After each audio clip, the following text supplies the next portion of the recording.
Hey guys, Brad from Blue Nile Farm. Just want to give you a quick update on where we're at with this barn. It's February 15th. It's another cold winter's day, and we haven't had any breaks from ice and snow. It's just been really cold for the last 2 months since that barn went down.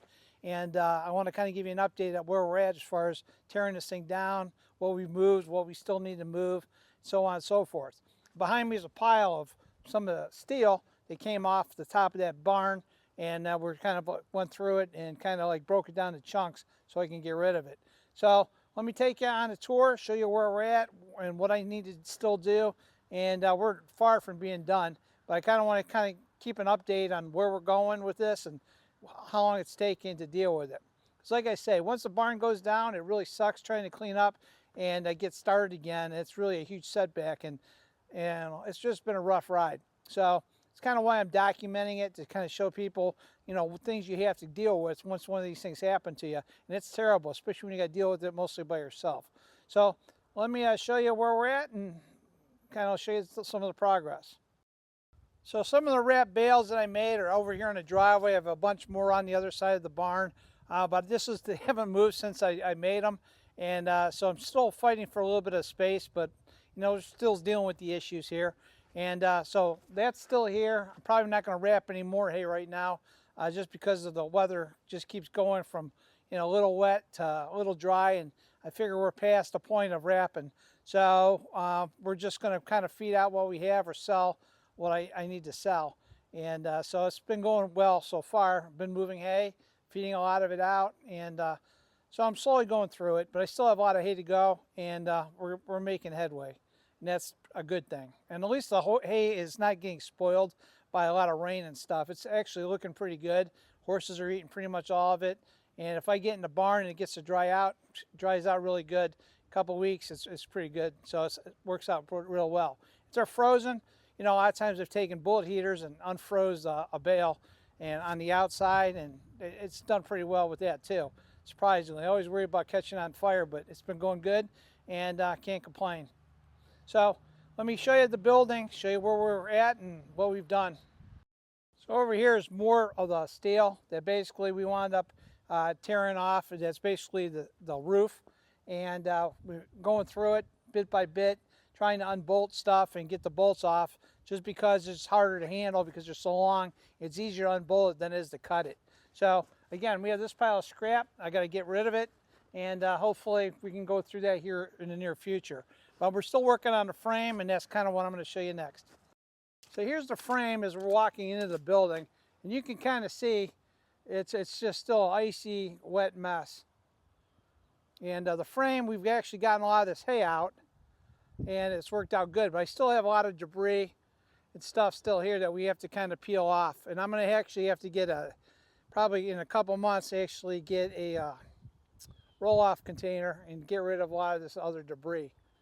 But you can see that the frame itself has started to fall down, and we'll get a closer look. But I basically have to start unhooking that from the wood. Take a look at the frame itself. There's one cross member that we have to take apart, and then basically we have to unbolt it because the whole sidewall went down, and we're going to have to kind of unbolt and deal with that after I get the frame off. So it was all held underneath here by hay. As I pulled the hay down, the whole frame started to fall. So right now I have about 60 foot at least that I have to kind of remove. And I'm down to probably the last 30 or 40 foot left of hay that's in rows of 6 that I have to kind of get out yet. But you know, it's kind of hard to get to until we get rid of all this frame. And our weather's just been terribly cold, and it's really miserable and wet to even deal with this. Plus working full time doesn't give me a lot of free time to get out here. So it's been rough, and when the weekend's been coming, it's been really cold and crappy out, and we're supposed to get freezing rain tonight, and then it's supposed to drop to 18, 20 degrees for the next 4 days. So it's going to get really cold, and the problem is everything's frozen to the ground. The pallets are frozen, so they're really hard to get off, and if you try to get them out, basically they just rip right out in pieces, and it just makes a bigger mess. So I've just been kind of waiting and slowly kind of picking at this, and it's slowly getting done, but it's all step by step. So you can see all the hay is basically getting wet and kind of still has snow on it. I really want to move it out of the mow position But, you know, it's been so cold and so frozen lately that it really, I don't think it's hurt it. But if we start getting a lot of wet rain, I'm definitely have to peel this off. But I've been going through it, selling it, and bringing it in my barn and trying to get as much of it out of here as I can. And so far, it's been going pretty well, so I can't complain about that. Like I said, the biggest thing right now is to get rid of this frame, and that'll make a big difference. You can see how it rides on top of the hay. So, you know, we got to remove the hay to get that frame down, and it's actually going pretty well. My poor Oliver tractor had a bunch of the frame that was actually on top of it, and there's some damage all around it, and I guess we'll give you a quick tour of the damage so you can kind of see it. And basically it did a lot of damage to body work, and let me show you what it has been done.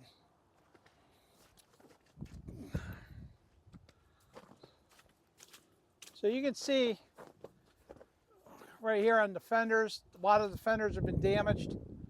They're kind of laying it all across the fender. Did a lot of dents right up in here.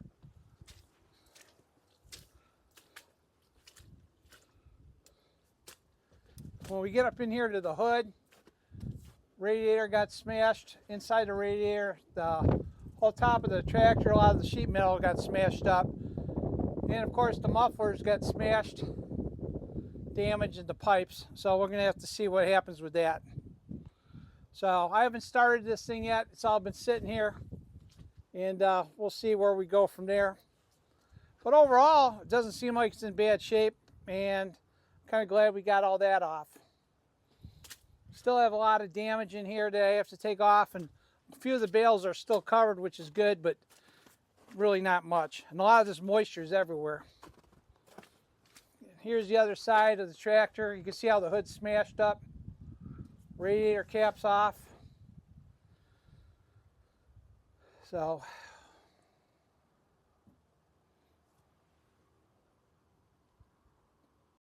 worst thing in here is the melt. You know, my poor cats, there is a group of cats that actually stayed out in this barn. They basically are living in this hay. They won't go in the other barn for some strange reason. And I have a lot of cats. But, you know, the water here is just soaking up underneath it and damaging a lot of the hay. And I'm still dealing with that. I have sheet metal that was brand new that's basically getting rotted out. And it's just been tough. You know, we're slowly but surely trying to get through this. And considering the situation, I think we've done pretty well.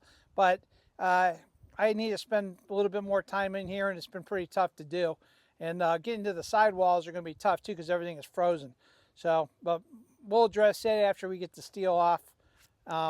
That's basically, that was part of the roof. Get rid of that and we'll be good shape. And that'll be a good start.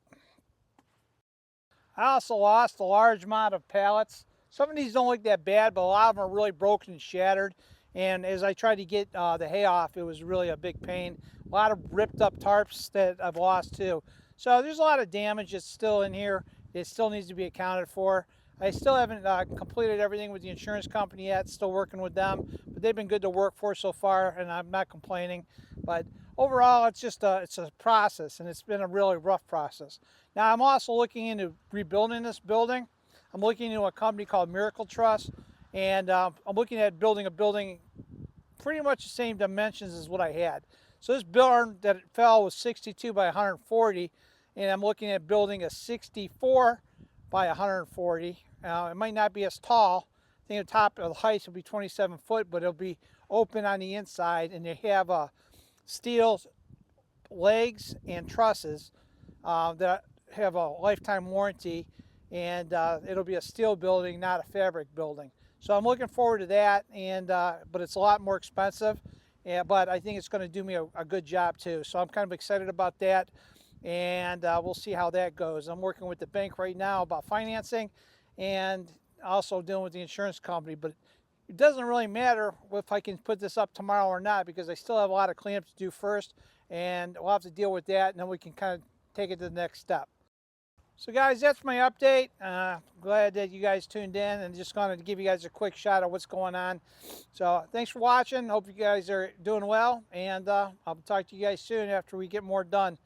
And hopefully you guys can kind of tune in and see how the progress is going.